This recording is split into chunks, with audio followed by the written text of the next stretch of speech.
And today we're going to talk about the bridge to adulthood, Jared, because I think you and I have a couple of years of experience adulting at this point in some regards. Yeah, I guess so. Some people, maybe some people would question our transitions. Or our methods, but hey, sometimes there are some methods to our madness, that is for sure. Sure. Yeah, but yeah, we will be talking about that because I would say high school is not necessarily the real world in terms of what things are. And I think college is also can be very important for your career, but is also kind of different than the real world. I think when you're not going to school and you are solely working full time, it's a very different transition, and I think that's one of many parts of being an adult. Now, I'm just going to ask you this up front. Mm-hmm. Can you, Chad, even fully say that you have transitioned as we sit here in your parents' home? And the bonus. Not fully, obviously, because I would like to have my own place. So maybe you're not an expert on the topic. Maybe we should just scratch this whole thing. Thankfully, I didn't ever say we were experts, did I? That's true. I guess you didn't. You're putting words in my mouth here, I'm an Jared. expert. Watch yourself. Yeah. Oh, geez. Hold on. Let me just... You all right? Yeah, I'm just trying to figure out how I want to sit, I like how you're sitting. Gotta be comfy. Although that's a very do you sit like that because that's a very alpha male way to sit with your legs wide open like it's that? just comfy. Are you establishing dominance? Yes, I am, right Jared. now? I'm gonna do the Sejan Milan thing. Start. What if we just start fighting soon? Then we'd start fighting. We'd be kung fu fighting, Jared. Chad, episode 240 was a good one. I enjoyed it. Yep. I say that because I mentioned to you there were some topics we could talk about. Mm-hmm. We talked about the plot to kidnap Governor Gretchen Whitmer, which was foiled by the FBI. We talked about the the vice presidential debate. Mm-hmm. The fly on the wall and on the head. Yeah. And so there were some other ones that I brought up last time, and once again, I wonder if any of these catch your fancy. I'm sure they will. Let's hear them. Swearing parrots. Oh yeah. Let's go with that one. You didn't even don't need to. Okay. I trust you. You are the co-host of this podcast. I think this is a great topic because I think for me it begs the question about what makes a good tourist attraction, and maybe we have the option for a new tourist attraction that I think people are afraid of. A swearing parrot. Well, let me clarify. Mm-hmm. Parrots in a wildlife park are moved after swearing at visitors. 5 parrots have been removed from public view at a British wildlife park after they started swearing at customers. The foul-mouthed, get it, foul-mouthed birds were split up after they launched a number of different expletives at visitors and staff. Just days after being donated to the Lincolnshire Wildlife Park in Eastern England. Now Lincolnshire Wildlife Park's like, this is why they gave us these. That is kind of hilarious, though. It just went ballistic. They were all swearing, the venue's chief executive, Steve Nichols, told CNN on Tuesday. We were a little concerned about the children. I get called the children. Well, think about the children. The little children. I get called a fat twat every day I walk past. Let me say that again. I get called a fat twat every time I walk past. In that article? I get called a fat twat every time I walk past Nichols. I guess so. Wow. Yeah, this is the direct quote. I'm complaining. The African gray parrots named Eric, Jade, Elsie, Tyson, and Billy, just normal human names, were given to the park from 5 different owners within the same week. Now it's starting to sound like some sort of collusion. This was a prank. And shared a quarantining facility together before being placed on display. It's funny. So does that mean that one or two of the bad birds made all the other ones, taught them how to swear? Or does it mean that they were maybe they all came in with their own swears and taught each other their own ones? Right. So it just was like a swear fest of Does it say what fat twat? What fat swear, twat? Is that what they were saying? There's more, of course. There's more. Let's hear. They literally within a few Should we give a disclaimer that some of these words are? There's already an E on our. No, that's true. And this is from CNN. There we go. Well, granted, they anyway, they literally within a very short period of time started swearing at each other. Nichols said, "Fuck off" is the most common one. He explained it's very easy one for them I to can learn. just picture a parrot saying that. Apparently, it's very easy for them to learn. Okay. But the birds would utter anything you could think of. Most customers enjoyed the talent once the parrots were displayed. The visitors were giving them as much back as what they were giving to them. Oh, so they were swearing. Oh, Yeah. that is hilarious. Oh, I'm a fat twat. Oh, yeah. Right. But concern for younger customers forced staff to split up the birds and temporarily remove them from the park's public area. Staff now Bunch of party poopers. Staff now hope the bird's language will become more family friendly. Now that they have been separated, to take in a swearing parrot isn't an unusual thing. It's something that happens probably 2 or 3 times a year. Nichols said, but the pandemic Happens more often than you think, I guess. But it does during a pandemic. But the pandemic has led to a surge in donations as owners spend more time with their birds and decide to give them to parks that can provide them with a larger living space. So would you buy a parrot and teach it how to swear and then give it to a zoo? I don't know if I mean, now obviously I love the idea of a swearing parrot, but I don't know if I have the patience to teach a bird how to swear. But maybe I just naturally... You just gotta swear a lot. Keep it in the room and just swear a lot. Maybe I just naturally already swear enough where it'll just pick up those words. Yeah. I was playing Bill Burr's podcast, and my partner walked in, and literally she walked in for, I don't know, 20 seconds. And he was swearing a bunch. She's like, he swears a lot. And I was like, yeah, he does that. Yep. It was literally like 20 seconds, and he said the F word like 5 times. That's probably way more than that. Some C words occasionally too. But I mean, it's it's interesting that I guess I get why they're all concerned about the kids and stuff. But this seems like a whole new income source in itself. The swearing parrots. I mean, in the U.S. or not anywhere, I guess they have those places where you can go and they give you like a protective suit to wear, and you can just smash glass and plates and stuff like that. Imagine the stress reliever where you could just go curse at a bird, swear at a parrot, and the birds I think like it. Should we start a new business? Swear at a parrot? Now maybe they don't like it. By the way, don't quote me on that. Who knows? They might enjoy it. I mean, that actually seems like a pretty easy business to start too. Yep. Like it doesn't take that much money. You buy a couple parrots, 10 or 11 parrots, and I guess once you get 1 or 2 parrots trained, they probably start to train each other. Right. You just got to sometimes work in new swear words. Yep. And that would be a great business. Have some multilingual parrots that can swear in Spanish and French and German and Arabic. Yeah, bring in Carlos the parrot, or bring in Pierre the parrot. Right. Bouton. Is that our parrot? Bouton. Yeah, we're very accepting of all cultures and languages. Right. We're the most open-minded place where you go to curse out a bird. Right.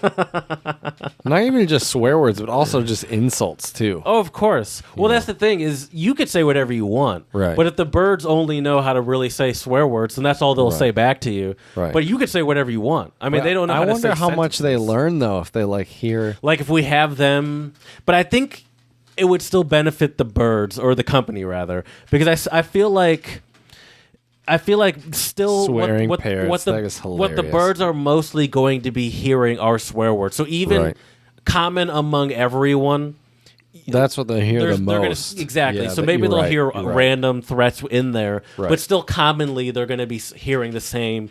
That's probably by Same far going to be swears. what they are hearing the most, Yeah. I would imagine, even though you will get some creative, angry people in there. That is true. That's hilarious. I love this. I think it's a great idea, and I'd say at this point I'm going to say, hey, fuck the kids. I think this is. I mean, if you know what the thing is for, if you advertise it as what it is, you can't really say. I wonder is it possible to have like one location that has swearing parrots and non-swearing, like if you can separate them. Sure. So maybe you could have like a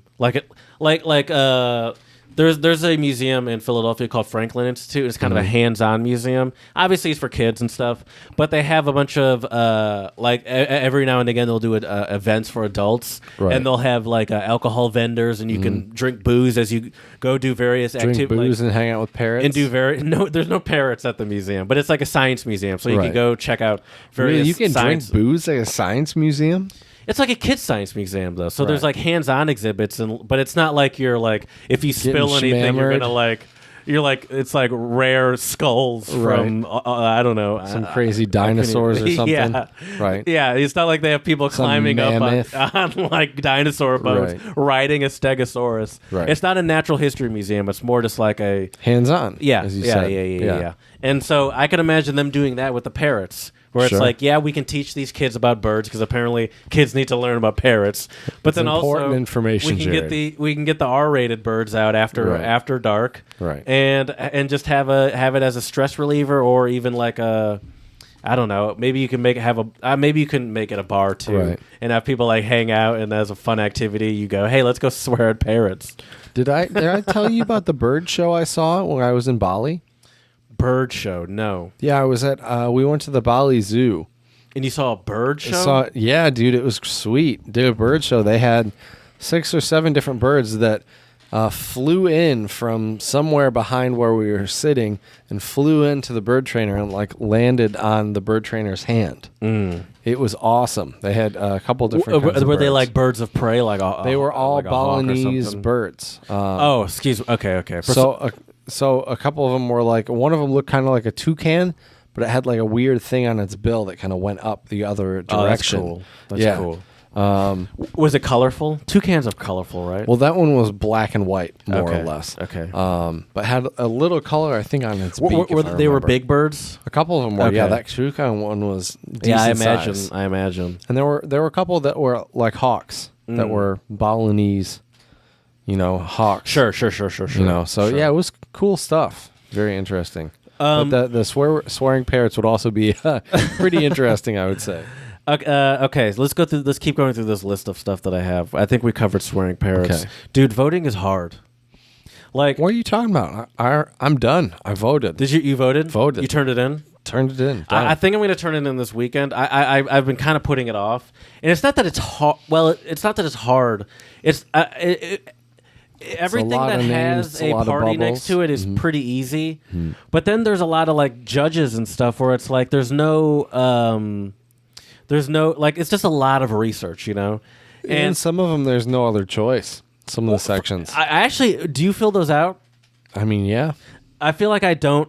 I feel like I'm at the point now. I write in SpongeBob SquarePants. Where if it says like vote for 2, like no more than 2, and there's only 2 options. There's even one where it's like vote for no more than 6, and there's only 6 options. I'm like, well, first of all, is it like, I guess I could do the research on each individual person and be like, all right, do I actually want this person? Do I not want this person?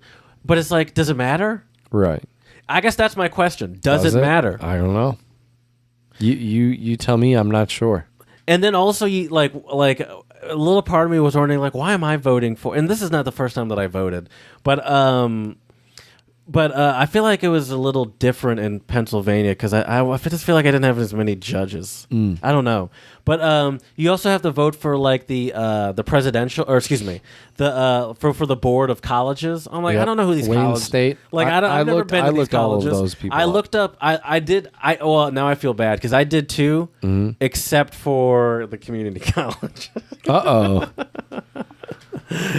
Jared. But only because to be honest with you, it was only because I got lazy after a long time. There's a lot of choices on there. That's right, because the community college was on the back, and the non-community. Wait, there's colleges. a backside? No, I'm just kidding. I'm just kidding.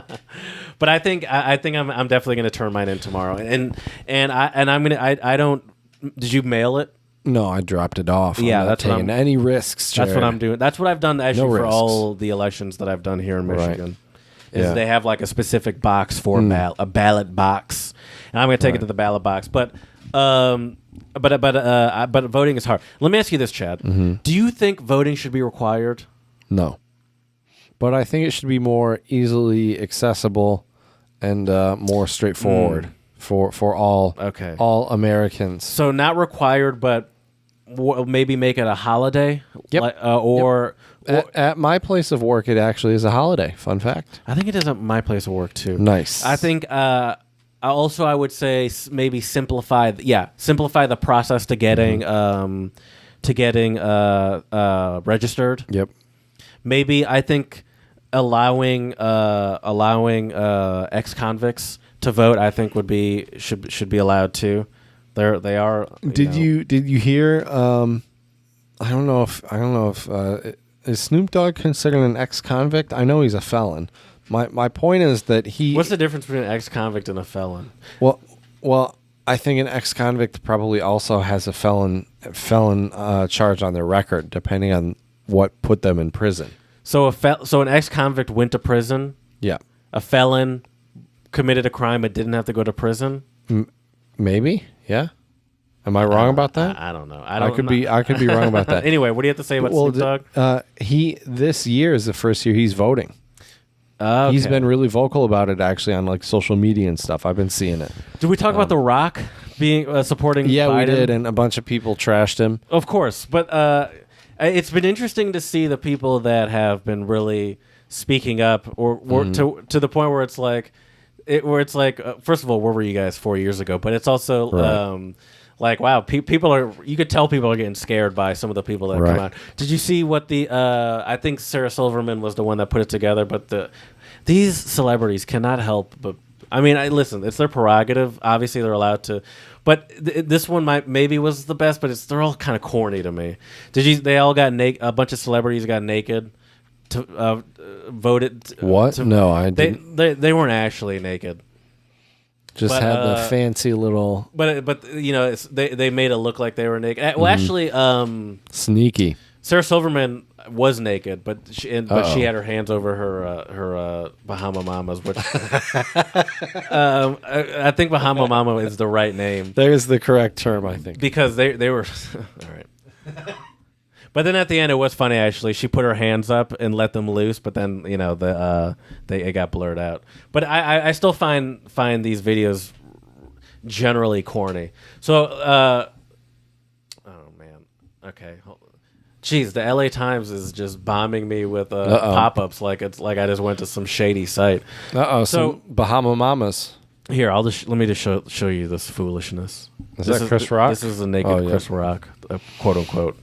Okay. I'm naked. I'm completely butt Haddish. I'm naked. Sarah Silverman. Josh Gad. Sarah Silverman. These are my hands. Why you want me to be naked? They're nice. Well, put your clothes on. I don't know who that is. Ruffalo. Mark Ruffalo. Oh, thank you. Cover my hands with my boobs, but here we are. I'm here to talk to you about voting. Did you? That was Chelsea Handler. I don't know who that is. And if you don't do exactly what I tell you, your ballot could get thrown out. It's just. God. Some old dude. It's just, I mean, funny. I understand it's important to get people to vote and all that stuff. Rock the vote. And I don't even really have a problem with them telling people to vote. It's just for some reason. What does get naked have to do with voting? It's always corny when these celebrities get together to do these videos. Right. Even it's having them all sing "Imagine" a cappella. I mean, that was by far the corniest. Oh, that was so cringeworthy. No. See, this one is not the corniest. If the three pandemic celebrity things that come to mind is the "Imagine" that was led by Gal Gadot, I believe, and then there was the "I am part of the problem." I have been complicit during. Have you seen that one? Whereas, like the black and white video of the actors talking about how they're complicit in racism, and how I must do better. And it's like literally looks like a audition reel or something. Oh, geez. Aaron Paul for one of it, he's doing like I gotta sort of. He's like this. I have seen racist shit. I don't know, kind of. That's what he said. Shit. No, see, that was the first take. He's like, run it back. But yeah, so I think those were by far way more cringy because at least this one they tried to be funny. Those other ones they generally were trying to be serious. And that's, I think, is way more cringy if you're actually trying to be serious. I mean, they are saying something serious about the voting, but at least they're trying to make a joke about it, even though it is sort of a corny joke. It's hard not to make a corny joke when you're trying to rile people up to do their civil duty. That's not a great comedy. So that is true. There's no way for that to doing your civil duty is not a great comedic premise. Right. That is true. That is very true. Speaking of people doing their duties, though, Jared, I think it's time that you have we to use the bathroom. Do you need to do a quick stop? Oh no, we're good. I want to talk about not those kind of duties. Duties, not duties. I'm not even prepared. I'm sorry for the shout out. So this is pretty interesting. So the headline reads, as Utah's candy bomber turns 100, his sweet story remains timeless. Thank you. So this is a gentleman. Let's see here. Candy bomber. Gail S. Hal Halverson needs no prodding to talk about something he's been talking about for 72 years. Relaxing in the shade of an apple tree in the backyard of the house he built in 1974 when he retired from the U.S. Air Force, he returned to Utah, enthusiastically launches into a retelling of the time he was called on the carpet by the commanding officer in the summer of 1948. Called on the carpet? What does that mean? I think that means to serve in the military, maybe, or something. Okay. But anyways, he was one of the people that helped in it was the air. What was it called now? Where they did the airdrop in Berlin because the East had blocked off.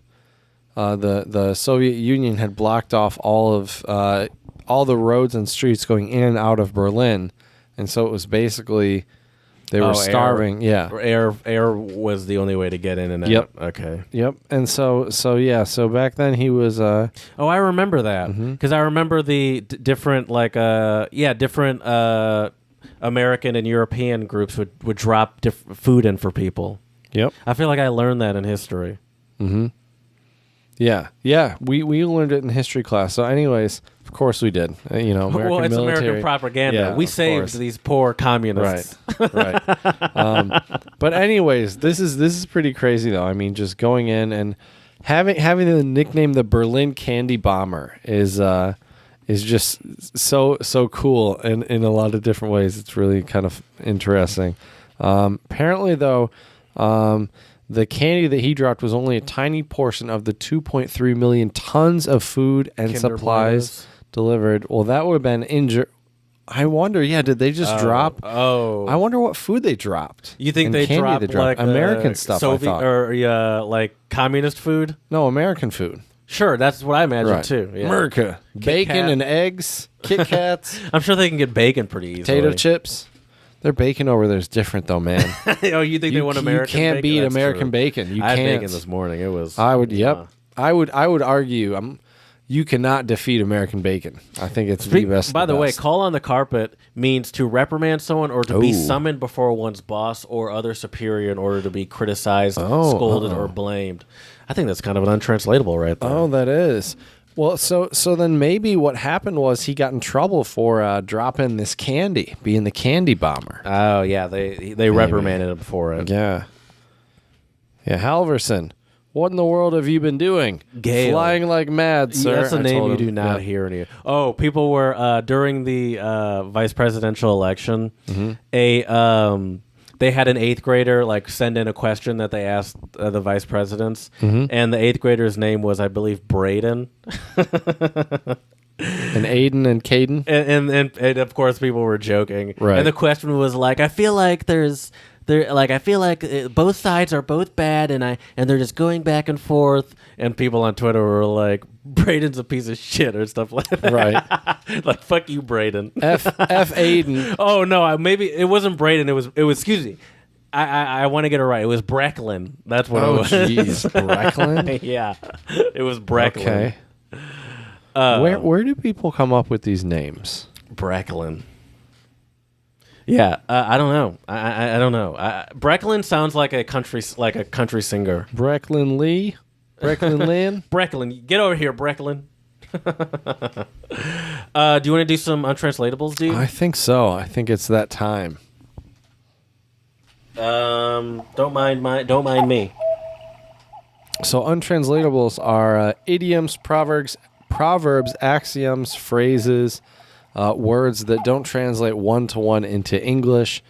And I will get us started today with a Malay word, which is, and this is also used in Singlish, I guess, as well, kantang or kentang, which means, yeah? So in Malaysia, I know that the main language is English. Mm-hmm. Same with Singapore. Mm-hmm. And obviously they have dialects and slang based off of other languages.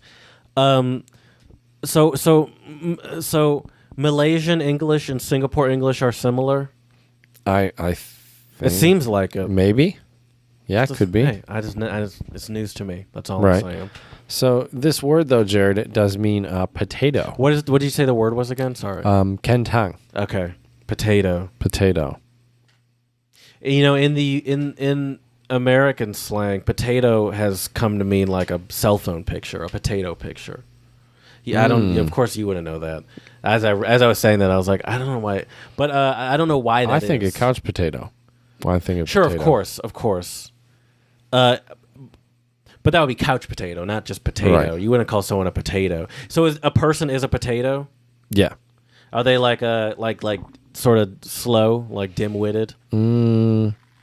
This one's really specific, I think. So shaped like a potato? No. Okay. Well, where in the world are people more potato shaped? Could you say? The Netherlands. Why did I say? Why did you say the Ireland? To our poor. Why are they fat in Ireland? Where are fat people? America. I'm trying to think of places where they eat a lot of potatoes. Oh. That's why I said Ireland. I don't know why I said the Netherlands. Ireland. But yeah, I guess the U.S. Yep. So it is the body shape. Well, kind of. It has to do with you would be criticizing. Is like someone eats a lot. Someone that eats a lot. You'd be a slob. Apparently, potato is a what they use, referring to someone that has become too westernized. Oh, huh. So maybe too chubby, too lazy. Interesting. You know, or they never learned to. Apparently, according to the website I found this, like these types of people never learn to speak their mother tongue. They can only speak maybe English and Singlish. You know, so I see. Yeah, potato. Yeah, I see. So it's sort of like an insult towards overly westernized people, I guess. Yeah, interesting. My first untranslatable is French, and it's avoir les dents de fond qui bainen. I don't know how to say that word. Mignon. Maybe I'm gonna get it because I can. Get in the translator. Translate. Control V. Beignon. Here we go. Beignet. That's hard to say. Yeah, and it's spelled B-A-I-G-N-E-N-T. Hold on. Beignet. Okay. Avoir le don de funky beignet. Which means that was pretty good. To have back teeth that are swimming. That sounds like something. To have back teeth that are swimming sounds kind of southern. Back teeth. Boy, yeah. my back teeth be swimming. Is that like you're starving? You're really hungry? No, but if you're starving and you're really hungry, you might remedy that. But as a result of remedying that, your back teeth start swimming. So you're full? It's more than that, though. It's not just full. You're uncomfortable because you ate too much. To eat too much. To overeat. Yeah. Overeat. Mm-hmm. Oh, okay. So usually it's probably something you'd say after like Thanksgiving or Christmas or something to have your back teeth are swimming, which makes perfect sense to me. I like that, and it seems like it really does seem like something I can hear my family saying in the South. Please. Slipping on gator piss. Slipping on gator piss. That's a certified untranslatable right there. Yeah. My next one for you is Italiano. Some Italian for you. And it is tirare il pacco. Tirare? Tirare. Oh, is that an animal pacco. of some sort? No, to throw the package. Okay. Thankfully, Jared, I don't think you and we haven't really thrown each other the package. I don't think. Is it like to storm out, or like to argue? Yes, because we argue. No, it's well, not you said to we argue. haven't done it. Right. So No, it's not that at all. It's have you ever arranged maybe a meetup with a lady, in your younger days? to like stand someone up. There we go. Hit that ham horn. Yes, sir. To be stood up or to stand someone up. To throw the package. Yep. Interesting. I would assume it would be like he or she threw me the package, maybe. Oh, yeah. Would be my guess. Okay. When you say it like that, it kind of actually does make a little more sense. Yep. My last untranslatable is Spanish, but specifically Panamanian Spanish. And it's puro tilín y nada de paleta. Do you know any of those words? Puro tilín y nada Pure something, no, or nothing, ball? de paleta. Kinda No. close. Okay. All balls. Well, I think that's where you get the pure from. Is Okay. all bells and no popsicles. All bells, not balls. All bells and no popsicles. So it's like it's all talk, but it's not that special. You got the first part right. All talk, but No popsicles, right? But no popsicles, so it's not that great. All talk, but no action. yes. All talk and no popsicles, people. It's not that it's not that great, but it's like someone that says they're going to do something, or pretend like someone that's pretending that they do something. All that they don't bells and do. no popsicles. Yeah, kind of like someone that like talks a big game, but can't Not actually backing back it it up. up. Yeah. I think that could lead us into our topic for today, I would say. Transitioning into adulthood. Sure. Because I feel like the older you get, and depending on what culture you come from, adulthood has many different faces, Sure. Like I feel like in Hebrew culture, I think at 13, you become a man, right? You have your bar mitzvah, your bat mitzvah for a woman, right? Yeah. In the United States, somehow it seems like arbitrarily decided that 18 makes you an adult. Right, but not for everything. Exactly. Not for alcohol, 21. Yeah, I actually had a teacher that used to say that, where it's like, if I can go to war, I should be able to drink a Yep. beer. If I can, die for my country, and if I can vote, why should I not be able to? Well, they say especially this election. Right. Well, they say it's because of developmental issues, but let's be honest, most Americans have had alcohol before they're 21. Yeah, and it's not like the United States, outside of alcohol, does a great job of promoting a healthy lifestyle. Right. We drive everywhere. We don't walk. They and used run to get so enough. mad at Michelle Obama for even recommending like food options, because Right. that was her whole thing, was that healthy eating. How Right. dare you tell us what to eat? You're not gonna take away our red meat. That's right. You need to get that drop on the board. I The hope I red meat remember. drop. I hope I remember. Was 20 minutes 21 seconds. Was it in case really? you're curious? Yep.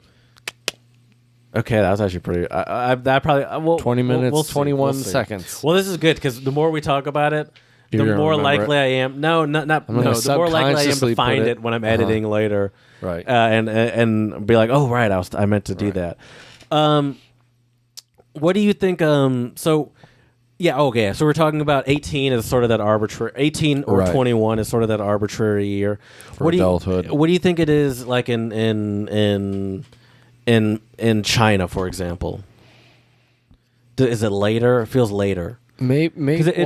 I think it depends. It feels like, at least from what I've seen, now maybe this is China actually, maybe I'm thinking more of Japan, but it feels like the culture is like you don't leave your parents' house until you have until you're like getting married. But I think it's hard to equate living at your parents' with adulting or adulthood, because a lot of cultures, they do that for their entire lives. In a lot of cultures, that's true. Yeah. Like in China, and the grandparents help That's out a true. lot. They have a lot more money generally. Well, I know in Chinese culture, we've talked about it, it's not uncommon to work in a completely other place than where you live. And so Yep. you come home for holidays, or you come home for like an extended holiday, the Chinese New Right. Year, you get like a month off or whatever. Right.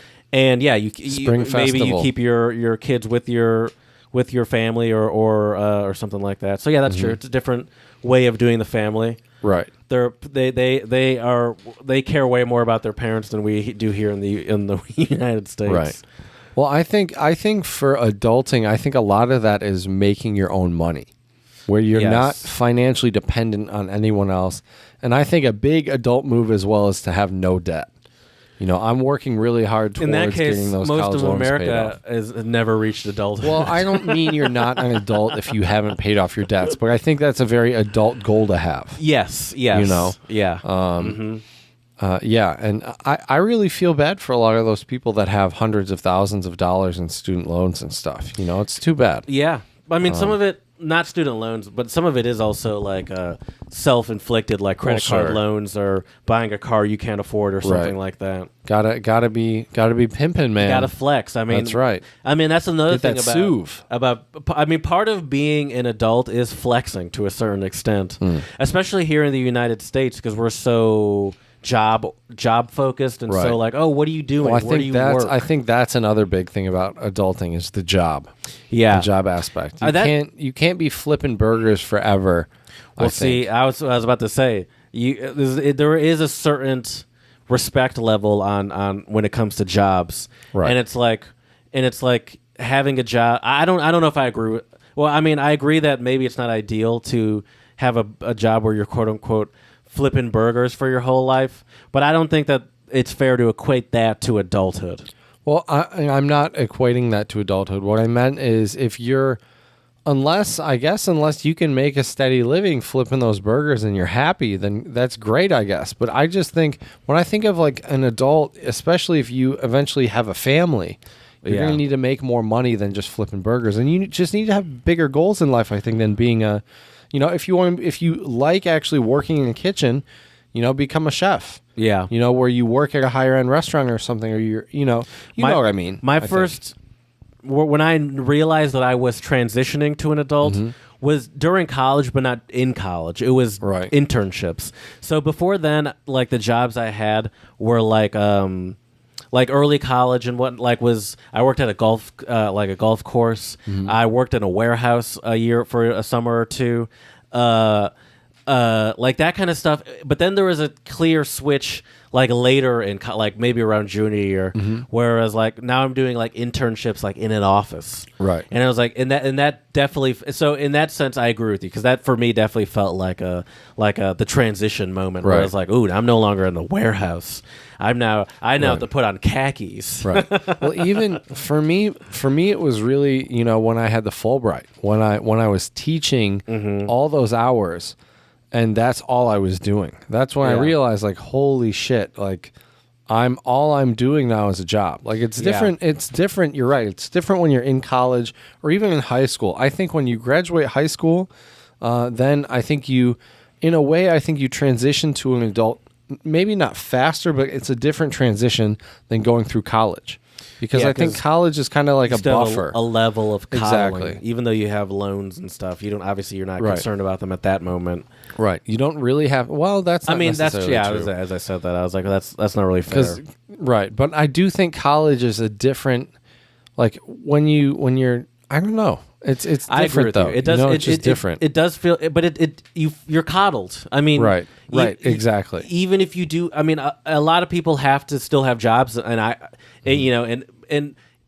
but like, and even if you have to support yourself through college, I still feel like having the like you still have the, like, for example, the social, like, it's very easy to make friends. Like, you still have that social structure there. Right. You still have, like there's still some structure around your life that the college provides. And you're not fully alone socially. You're not fully alone. I don't know.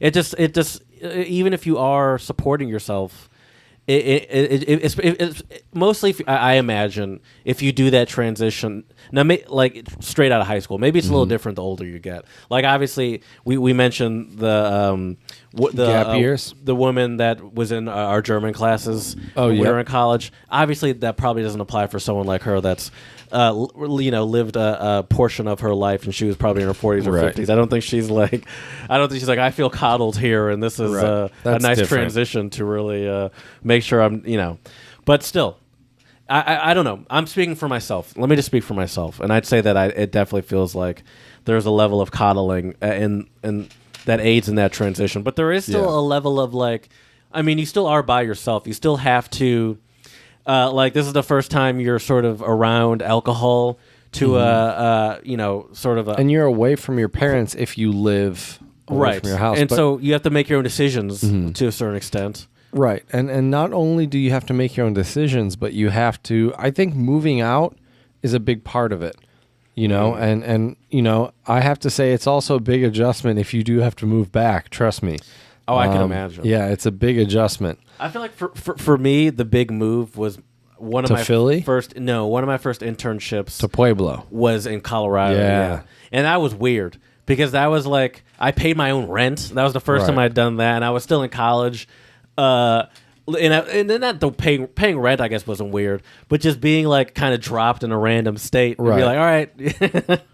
Right, have fun. And at first I was nervous, but I was like, I guess this is what I'm preparing for. Right. Not just the job part of it that I'm at the internship, but being able to just like live by myself and be like, all right, budget. Let's make sure my water or my electricity bill is paid or whatever. Oh, dude, did I ever tell you what happened to me in China all the time? No. So with my electricity bill, I could pay it on my phone with WeChat, right? You didn't tell? Yeah. That your power. I would always lose power, and even a lot of times, sometimes I would check my account, and it still said I would have money, but then apparently in my account I wouldn't have money on it. Wait, is it like a prepaid account?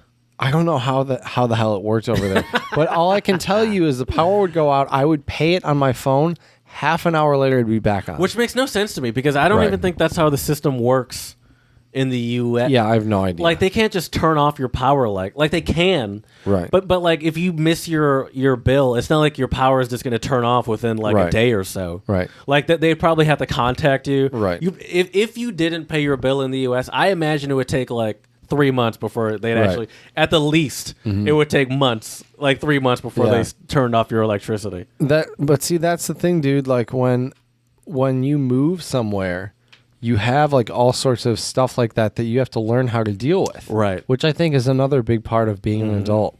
Well, I got screwed over, kinda. I mean, I guess it was kind of my fault. I don't know, but there was it was Jared's fault. It was all Jared's fault. I moved out of the place in Pueblo, Colorado, and I paid all my bills off and everything. But I think there was a transition period where it wasn't back in the owner's name. And so it racked up a bill, but it racked up a bill of like, I don't know, like $8 to $10. Oh, okay. It's very small because no one was living there for a portion of time. Right. And at this thing, it hadn't been transferred. The name hadn't been transferred back over to their name. So they kept contacting me saying I had to pay a bill. $8. But this give me my $8. And this is some real. This is a perfect example of being a child and not fully transitioning over to adulthood. In my head, I'm like, well, I don't have to pay that because like I'm not living there, right? And so like I was just ignoring it, right? But eventually, it went to collections. Oh damn! for like $10 or whatever it was. It was a small amount. And so they wrote you, and then what? And so eventually, I was like, I got it worked out so simply, just saying, I didn't live there at the time, right. And I just got it worked out with the. But like in my mind, I was just like, well, I don't live there anymore, so it'll just work itself out. Right. They knock on Jared's door. But I was getting calls, big dude, and they're like, "This is the blah blah blah calls collection at 2 a.m. calling for the Colorado State $8.25, please." And I was like, oh, and then once it got to collections, I was like, I think this needs to be taken care of. Then actually, at this point, well, have I affect my credit? Have I ever talked about my Vodafone nightmare in the Czech Republic? I don't think so. Oh man, what happened? Do we have? Well, I think this is a good example of what not to do, because I think to learn how to be an adult, you have to learn what not to do. One of my transitions, honestly, was I think I didn't even mean to say this as a lesson, but stuff cannot go ignored. You can't just. Stuff doesn't go away. Like if it doesn't. It doesn't. And I actually like the rule of thumb now, especially because my work is really ramped up. I've been really busy. Is do it now. Really, like because with your voting. Everything, yeah. If it's a thought on your mind, and like you can write it on your whatever and do it later, but if it's really, even if it's something small, just do it now. If it's quick, do it now. I'm so bad at that. I am I'm too, a scatterbrain but I'm trying to get better. too. Right. So like I can find myself like sometimes with dishes. Right. Like halfway through the dishes, I'll stop and go do something. And, Right. And then be like, oh yeah, I forgot that I started these 2 hours ago, and then just stopped halfway. I'm so bad at that. Anyway, what happened with the Vodafone? Okay, so. As most of our listeners might know, I lived in the Czech Republic from 2018 to 2019. Was a great time. Miss it greatly there. And apparently, Jared, things have unfortunately gotten a little worse there with coronavirus. So shout out to all of my friends and homies in Chomutov and Prague and everywhere else over there. Anyways, so I had a cell phone plan with Vodafone, right? And I had paid my phone bill and had told the people at Vodafone I'm leaving on this month. My phone, it'll be canceled and everything, right? And they said yes.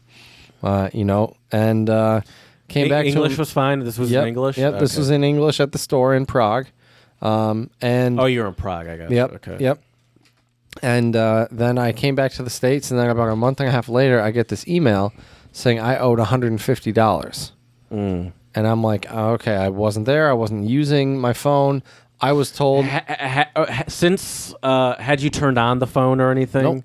Nope, didn't use it once. No text like messages, when you got no when you phone got calls, home and all nothing. that stuff. Yeah. Okay. Yeah, it wouldn't work. Sure. So you didn't even like turn it on or like what'd you do with the SIM card? I think I threw it away.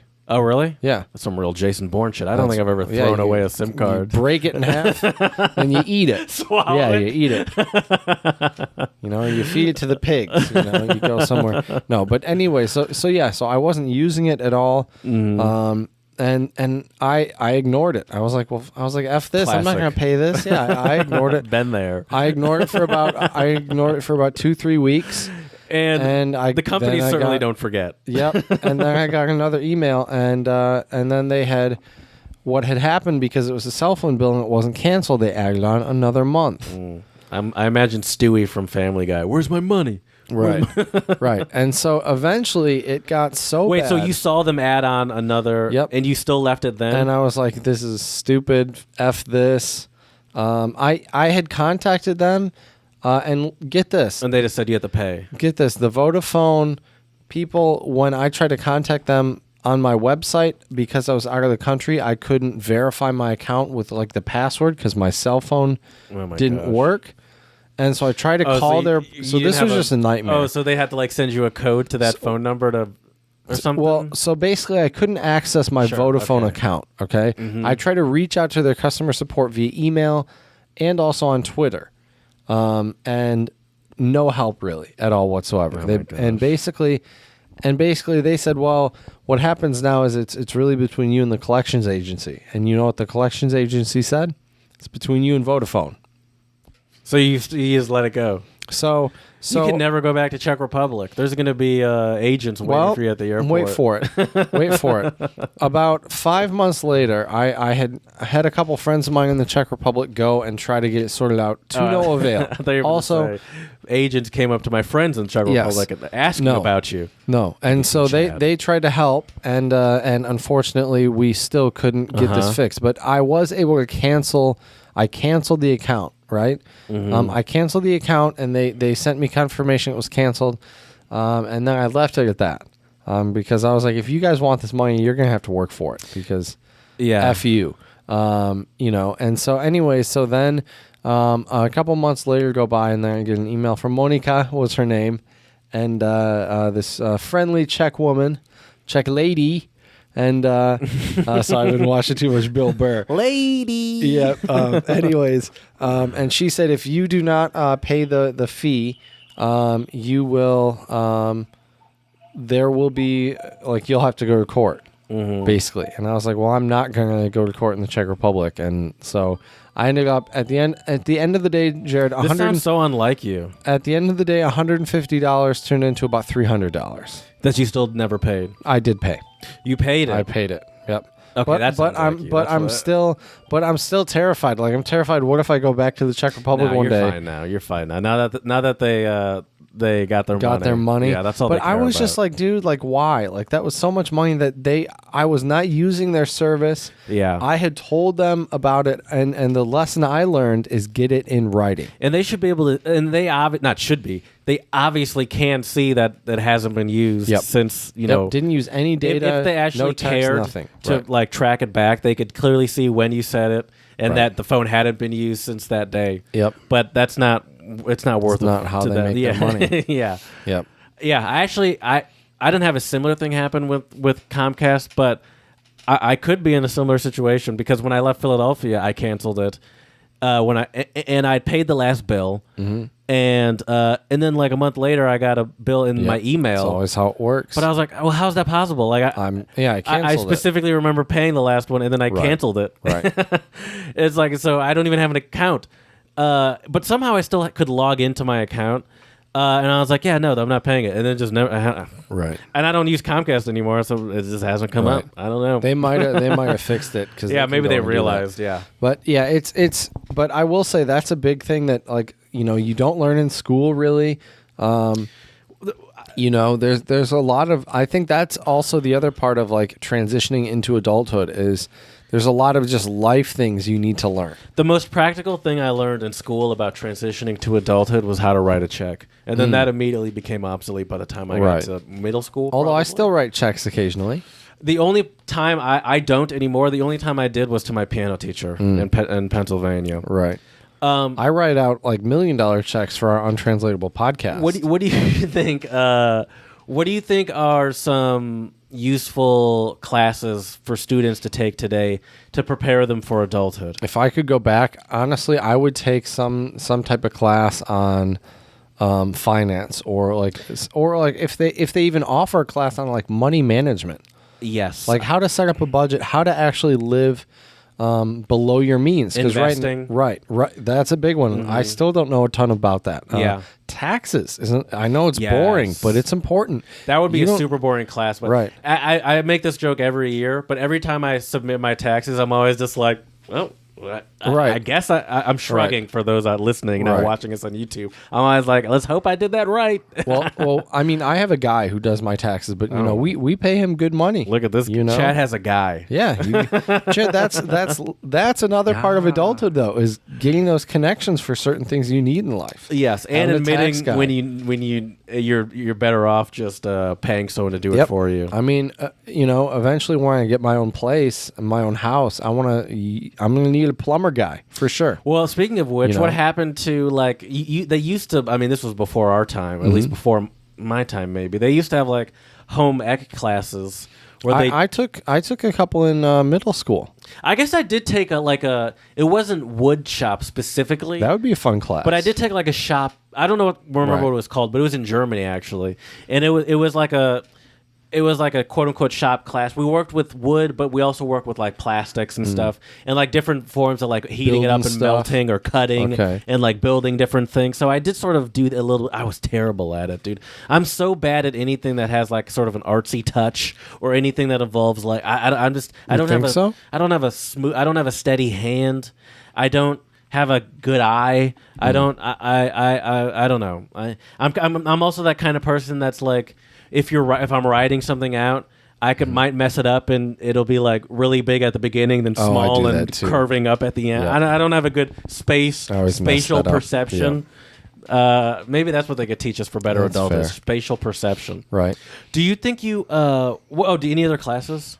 Oh yeah. Well, like we said, the tax one, home ec. Yeah. Investing, money management. I would also say like real estate and property a little bit, like to understand, because some of that would bleed into the tax class and bleed into the money management class. Learning about how the money or the housing industry works. Yeah. Right. Exactly. I'd say I think there needs to be a better I think a current events class needs to be more taken more seriously, because I feel like every school situation I've been in that has even offered it, not everyone has. It's always been an elective, Right. and it's all. And I don't think it's taken like your media lit class that you talked about. We did our episode. My Yeah, media I'm a lit pointer. class. I need to do like politicians. Right. Your media lit class. Get the Joe Biden fly swatter.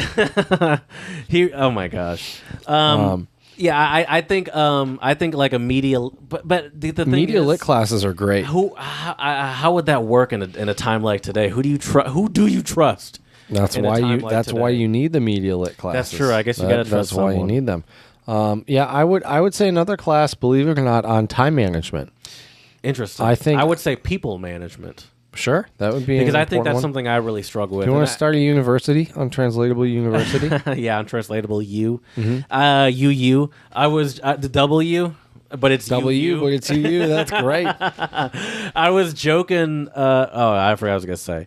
You're joking. Yeah, but I totally forgot what I was gonna say. You can't be joking. Before This we is a talk about serious podcast. But yeah, I think that all We're those talking things- about people management. Time Oh yeah, management, I money was joking management. with you before we were recording about how like It's I want difficult to get manage people. as high as possible in a company without having to manage people. Right. Just because I get so uncomfortable when I have to do any sort of level of it, Mm-hmm. and I think not managing people, but some sort of people communicate. I don't know. Jared just wants to sit alone in his cubicle or office Yeah. Well, now it's even better. or house yeah. and just do his thing and make lots of money. And I don't blame you. Yeah, That's where I want now it's to. even better that we have the work from home option, and I don't even Right. have to. It's so easy to not communicate with people. Oh, sorry, I missed your call. I was taking a nap. I mean, I was working really hard. All right, let's move on. A big thing with Get me in trouble. I think that you need to learn how to transition as well as setting priorities. Especially, I think the older you get, the more responsibilities you have. So it's really important to be able to set priorities, set a schedule, and try to somewhat keep yourself to that I'm schedule. not good at that. I'm not great at it either, but I think it's like a lot of people I look up to can do that really well, and I think that helps them a lot. And I've been trying to do that a lot more. Like, even it may sound really stupid, but just sticking to a consistent like bedtime. It might sound ridiculous, but yeah, it makes a difference. I Yeah. think it really does. I'm trying to go to bed at like between 9:30 and 10 o'clock these days. I text Jared at 7. And he's like, "All right, I'm going to sleep, guys." I mean, you have texted me at like 11, and Right. I was already asleep. Yep, I'm not surprised. I like a routine. I think routines are good. I'm a very routine oriented person, and so I would agree with that one very much. Do you think that you went through I would say an important part of transitioning to adulthood is the quarter life crisis? How would you define a quarter life crisis? The quarter life crisis. So there's the midlife crisis, which is halfway 40s through your or life, 50s, around yep. the 40s or 50s, you start to Buy a sports car for no reason. you start to have some existential questioning on what you've done with your life. Right. The quarter life crisis is for those transitioning to adulthood. So Yep. quarter life, so around 25. Yep. Obviously, 24, give or take 25. a couple years, depending on how you're living your life. And it's for those people, it's sort of the struggle of what am I going to do with my future? How am I going to make money? Essentially, Yep, How that's am a I big going to one. what am I going to do with my relationships? Do I want to get Yep, married? Do I want that's to have another big kids? one. Yep. You start to realize how much things cost. Yep. And you're like, oh, that's a good one. Yeah, the value of money. you start realizing Right. what. Like I feel like as a child, and once again in college too, you can sort of be ignorant to a lot of the realities of what it takes to survive in reality. Right. And I think it's that's just, that starts coming in. It's like over the horizon when you're in college or high school, one or the other, and then boom, you're Yeah. there, and it's like, You're living by yourself. yep, You gotta paycheck pay for to everything by paycheck is yourself. really rough. You can't ask your parents. Well, maybe you can ask your sometimes parents. if I mean, yeah. I guess I could, Right. But the thing stopping me, I guess I haven't needed to, clearly. But the thing stopping me, if I were to get to that place more than anything, would be pride, 100%. Like I'd have to be in a rough spot. Like a spot where it's like, it's either this, like, or get kicked out of my apartment at this point, Right. or I'm about to lose my car or something. Right. Like it has to be real dire. hard times. Yeah. This is not like, and so like that's transitioning to adulthood for sure, though. But yeah, and it's definitely, I think that was part of my, I'm not going to call it a quarter life crisis, but like there definitely was a point in me where it's like, all right, you like, you can't ask your parents for stuff, like that's not an option, Right. And well, I feel bad. You know, my parents ask me, you know, what do I want, like different stuff. What do you mean? Like food or like when they go grocery shopping or just all sorts of, you know, different stuff. And I appreciate their you know, helping me out with stuff and letting me stay here for the time being, since I don't know where I'll be working after May. You know, that's been my thing, is I think if I would have known earlier on that I would have had this job and I would have seeked out a place sooner, then my lease would be ending when my contract ended, and then I wouldn't, you know what I mean? Sure. Whereas now, because I'm not sure, you know, I'd like to continue doing what I'm doing after May. But we'll have to see. But I think part of being an adult is realizing that you have the skills, and especially even the people skills and job type of, like, can do a job interview and knows how to send emails. I know it sounds silly, but those types of things are really important if you want to not only continue working and making money for yourself so you're financially dependent, but continue to grow professionally.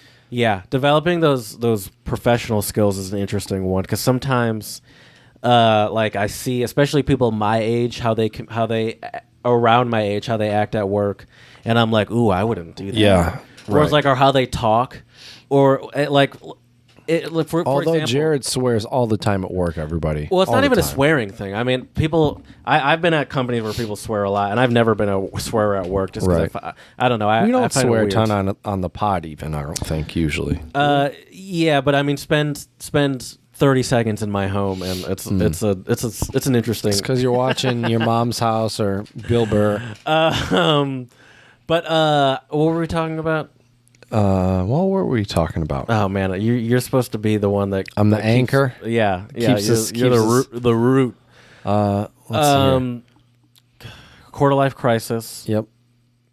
Work. Oh, professionalism. Oh Professionalism. yeah. I hear That's where people we saying were. stuff like, and it's interesting. The stuff that I feel like I tend to hear younger people say is talking about like being tired, being like having like not overwhelmed, but like having a lot of stuff that. And you got to learn how to deal with that as an adult. I feel like I hear younger people say it more. Also, it's interesting to hear like young people talk about like. Granted, it's also just because they tend to be not have as many kids and stuff, but like talk about like going out and stuff with each other, or when they do like going out and hanging out together, and it's just like, you guys are way more comfortable than I would ever be with my coworkers, and just that friendliness.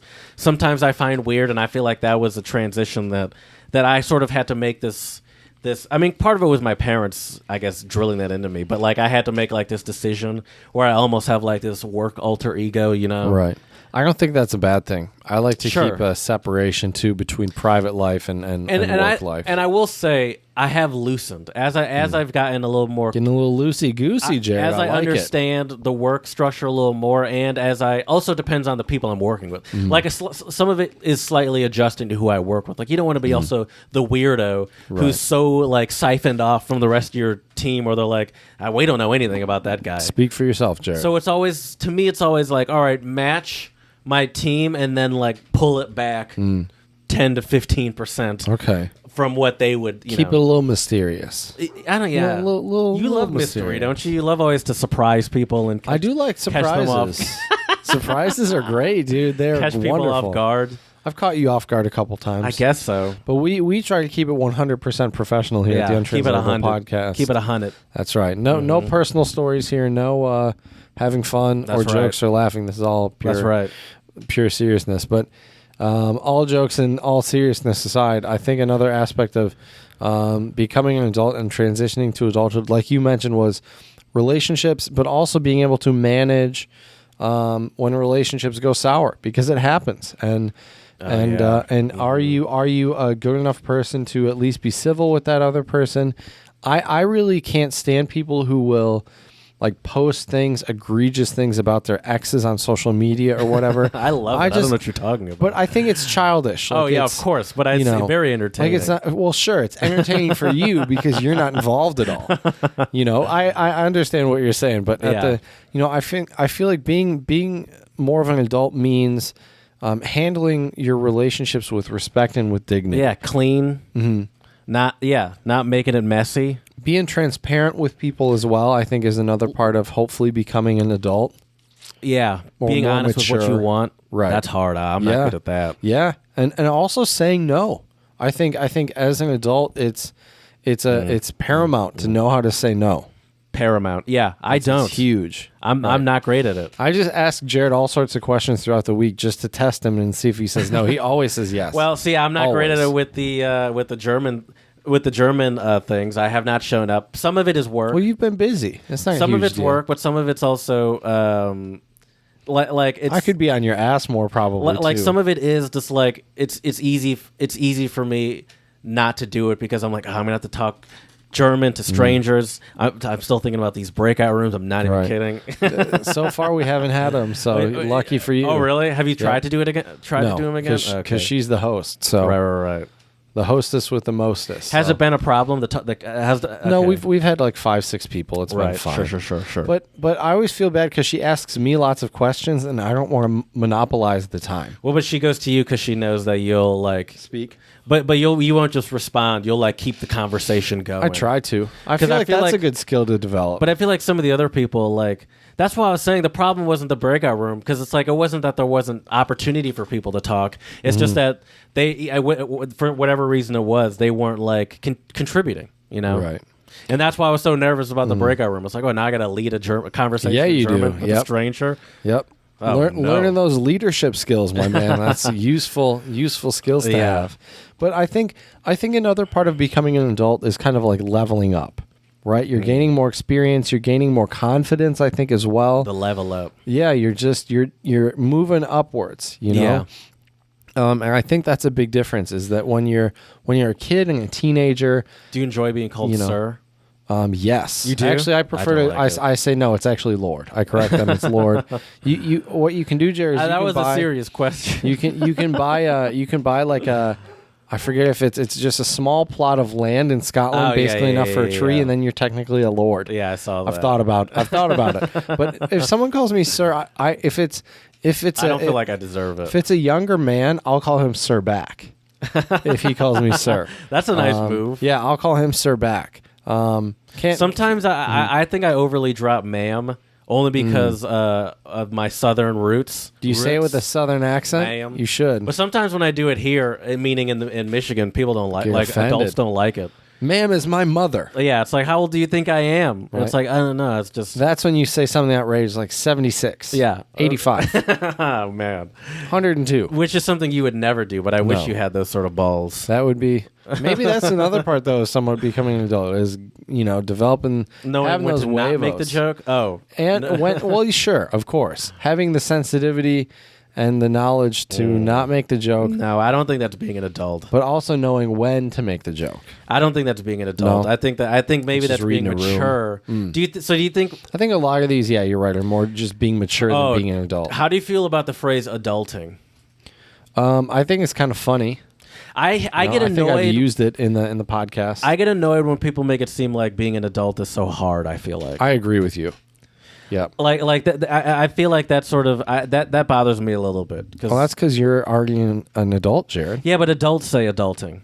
That's and true. I feel like also adulting is a word that what are the Gen Zers make used to make fun of millennials. Boomers? Millennials. You know that? Did you even know that the younger generation, the Gen X's, making fun of millennials? The Gen Z. Mm-hmm.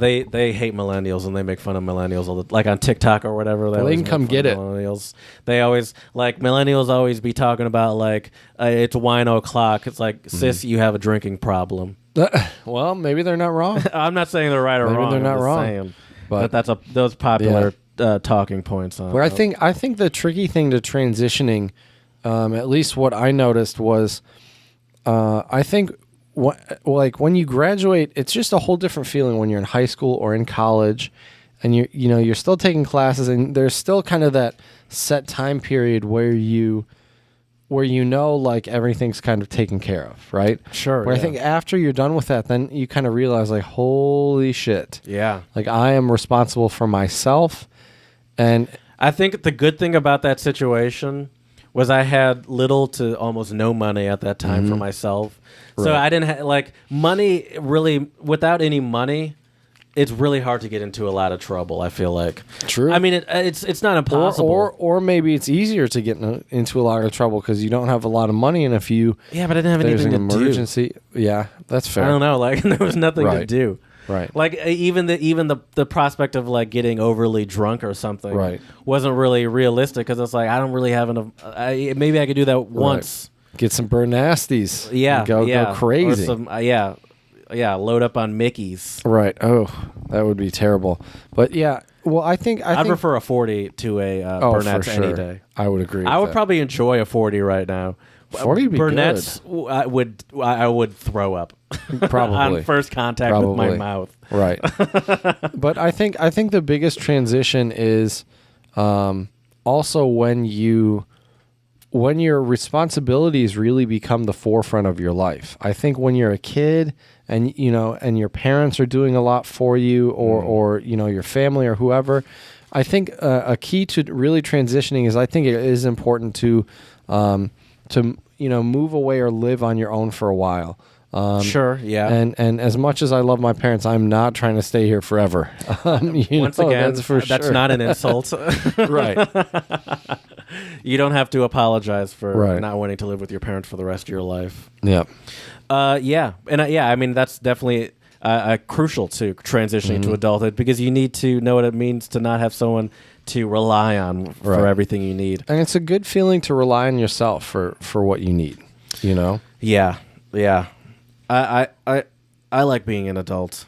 I wouldn't call it adulting because adulting makes it sound like I like it. Right. I like not having anyone to answer to. Right. Just answering to yourself. Honestly, especially living by myself. No offense to my partner, but you can make just like the food decisions I would make sometimes, where it's like F it, just those F it decisions. Sure. Or even though I'm not going to say there's shame in my home, but living with someone does definitely limit some shameful activities. Actually, my partner's going on vacation in 2 weeks. Oh, watch out! You're gonna be shameful. I'm no joke. I'm already thinking about the food that I'm going to order. Nice. Oh my gosh. If you need someone to help you eat some of that food, let me know. Yeah, I actually thought I might maybe we could switch it up and you can come over. Do a couple pods over there. Yeah. But anyway, yeah, I think I like it. I like it. You know what I think another aspect of really transitioning into adulthood is taking care, like self-care, number one. Number two is going to the doctor by yourself. Yep, and the dentist. I went to the dentist. I got my teeth cleaned a couple of weeks ago, and I felt like such an adult, even just being like, all right, I need to go to the dentist because I kind of, not gonna lie, I got kind of lazy when I was in Philadelphia. No cavities though. That's good. Knock on wood for that, Jared, for you. But I think taking care of your having self-care, also having some type of fitness regimen or doing some type of sport, I think is pretty important as well. Like to continue doing that. Taking care of yourself is not as easy as it sounds. It really is. And it does take like it does. It is. It's as difficult for me as say.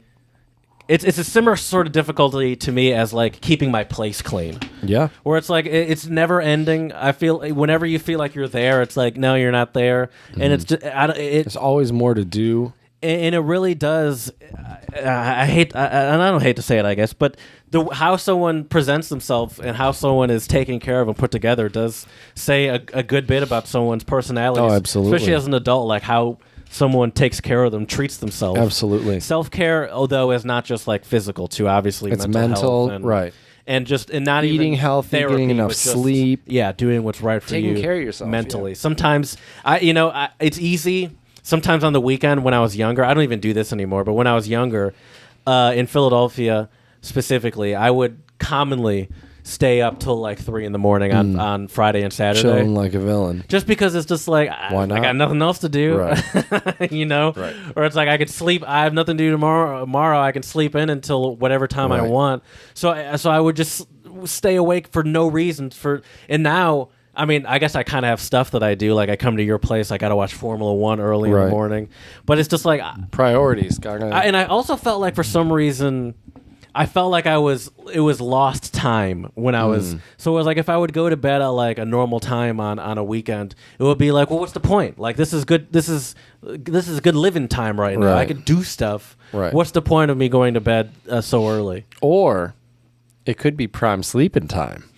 Well, that's how I feel now. Right. Prime sleeping time. But I think when you like, I actually calculated it, and I think a lot of people that I work with and that I've seen, I think a lot of people work more than 40 hours a week, especially since we've gone especially online. working from home. Yeah.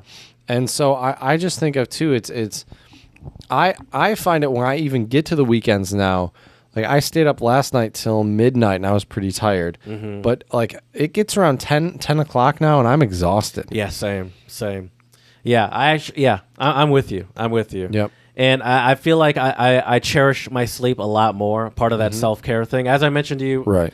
a second ago, I was saying that I legitimately do make a point to, one, go to bed earlier between 9:30 and 10. But to do that, like I just have to shift my whole schedule. So I have to eat Right. dinner earlier. But you can wake up earlier the next day. I feel like there is a Yes. nice feeling waking up and not feeling like Well, you're making up for time. Especially since this whole work from home thing, I haven't been using an alarm. Right. So it obviously I feel way more comfortable not having an alarm set if I'm not going to bed late. So it's very freeing. I just feel very free, and I like that. It's a good feeling. That's for sure. Self-Care, by the way, great song by Mac Miller. That is a good one. And I would say music in general is a great form of self-care. Yeah, it is. And I think we should talk about our song on the pod today, which is by an artist named Zen G and Delale, I think is the way we pronounce this. That's the name of the song, yeah. Yes. Delale. And he is a Turkish singer / rapper / artist, music artist. And this video is quite something, isn't it, Jared? Yeah, so he's in like what looks like Bible country. Yep. Literally, it does. That looks like the burning bush right there. If I hit play, will it stop? Will it mess up the recording on GarageBand? Do you think? I don't think so. I mean, we'll see. It's him. I don't. What do you think? What do you think he's singing about? I have no idea. Because there's a beautiful woman that he's never interacts with, but you Right. just see her sort of just like, or maybe he doesn't interact with, but you just see her sort of looking off into the middle distance, being beautiful and shit. Right. And then it's just him with like a old babushka-esque woman. Yep. It's almost has like he's coming to tattoos, her for like, comfort or yeah. solace. As there's just once again this beautiful woman just randomly being beautiful. Yep. I'm not gonna lie though. Zenji looks like a baller. I feel like He does. I like his he's look. Like tatted, has like an interesting kind of hairstyle with like it like down to the skin on the sides, but short fade, on the yeah. top. Yeah. I do like his style, his clothing style. Like I like that look. Right.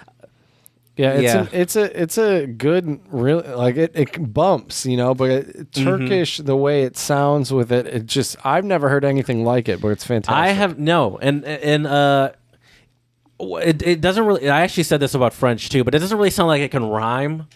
Right. Like but obviously, with the like, it's still like the I don't know what the like. It's still The musical. flow of it is very Right. nice. The flow is not a very good musical word to use, I believe. I know it's not a good word to use in English to describe like a language, but You like don't think so? Well, my English teacher hated it. When people said it flows well or something like that, he said that doesn't mean anything. Well, he doesn't mean anything. Yeah, you heard him, Mr. Ambrose. But yeah, so and it almost has like a how would you say, like a Latino vibe, Kind like of that bounce, the rhythm. Yeah, it does have a bounce to it. Like that bounce to it. I'm tapping my foot right now to Yes. it. Yeah, it does have a bounce to it. Yeah, he's riding a horse, all tatted up. Yeah, I think it's a fantastic tune. Actually, you know what? It reminds me of like when we would go into like some like Döner places in Vienna or Germany, and you hear Turkish music. It does remind me of that, you know, because I mean it is Turkish music, but it is fantastic. So check it out on our YouTube channel, Untranslatable Podcast. Zenji is the artist, Delale is the song, and it is quite the tune. So check it out. Well, Jared, let's see here. So transitioning into adulthood, a couple key points I would say is developing some type of financial responsibility and gaining more knowledge about finance is important. And part of that, by the way, is figuring it out. Part of transitioning to adulthood, I think, is figuring out what it is you even like to want to do. Yeah, for work, absolutely. That's a big one. I'm still figuring it out. Yeah, I think I still am too. I think that's a constant, I'm not going to say struggle, but I think that's a constant thing that people go through because it seems like, you know, people at my job that have been there for years still say they find themselves doing things that they never thought they were going to do, you know, 10, 15 years into their career. Right. Well, we can't know, you know, what's going to happen in the different industries and stuff in the next 10 to 15 years. I mean, we don't even know what options we'll have. That's a very good point. Right. So yeah, I think another big thing, too, with transitioning into adulthood is moving away or living somewhere else than your parents. You shouldn't, I shouldn't say you shouldn't. I would say a big part of growing up, though, is having some of that time alone, having your own place, paying for your own rent, your own bills, taking care of everything. Maybe those in Eastern cultures might beg to differ. They might, yeah, and that's okay. But I think it seems like you talked about in China. Sometimes they don't even move out. They sort of take over the adult, like the supporting the family role. But maybe that's a different transition to adulthood. It's more that transition that's a good point. Of like leadership role between parent and child. And it's like now I'm the leader of the household, or now like you guys rely on me for money. You know, even though we still live together. Yeah, that's a good point. I'm responsible for the house now. Really, that's actually a fantastic point. I agree with you. Yeah. But I do think there is something about living on your own for a while, even if it's not permanently. And I do think even people in Asian countries would do that too sometimes, you know. Just getting away from your parents for a bit. Because I feel like it is, sometimes it's hard for people to figure out who they are, what they're really like.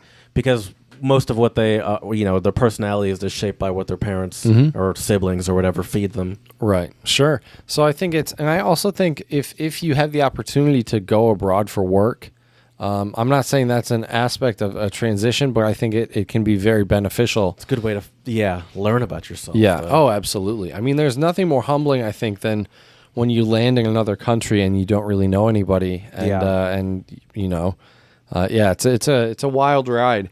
But I think the whole transitioning is all about growth and change and progress. And so I think that's what's really important to keep in mind when transitioning from that high school age or college age to adult age. I feel like the transition, even though we talk about this quarter life crisis and coming out of high school and college, I feel like really the transition is like it never ends. Right. Because I don't know. The older I get, the more I feel like I don't know if I'm ever gonna feel like this adulthood, like now. Right. I don't know. No, I feel like doesn't. the same. I always say this, but I feel like I haven't changed much since like 16. Right. I just have more responsibility, maybe, but like me, I don't know the way my brain works doesn't feel much different. Right. Sure. But I guarantee you, it probably is very. It probably different. is. It very, probably very is different. But I guess I would probably hope so. Now that I think about it. Yeah. Well, it may sound ironic, Jared, but the only thing in life that won't change is the fact that there will always be change. The only two things that are guaranteed in life is death and paying your taxes. That's or true. death and taxes or something like that. Something like that. Unless you're Trump. Right. I guess he still had to pay some, though. Yep, $750 is a lot of money, man. A lot of money. But yeah. Anyways, let us know how you like to... or how you transition from childhood to adulthood at untranslatablepodcast@gmail.com. You can find us on Instagram, Untranslatable Podcast, for all sorts of pictures and clips and all sorts of great stuff. Check us out on Twitter, Untranslatable1, the number 1. And lastly, please, 5-star reviews on iTunes and Stitcher. Let us know how we can make this podcast better for you. So as we say here at the Untranslatable Podcast, Děkujeme, muchas gracias. Shisha, and do svidanya. That's a habit. Got that trigger finger. Yeah, Going to turn it off. Oop, oop, oop. We got to get that great post-show talk. That's true. Honestly, the post-show talk is almost better. It's always better than the pre-show talk too. Well, sure, because we've got the juices flowing now, Jared. Last post-show talk was fun because it was last meeting last week because it was the online dating episode. Oh, yep. And it was perfect timing because I ended it with you asking me, was she attractive? And it just faded out with me going, Oh, that was great. I didn't check that out. I'll have to check it out. No, it's okay. I don't expect you to listen to it. You were there when that happened. I was there.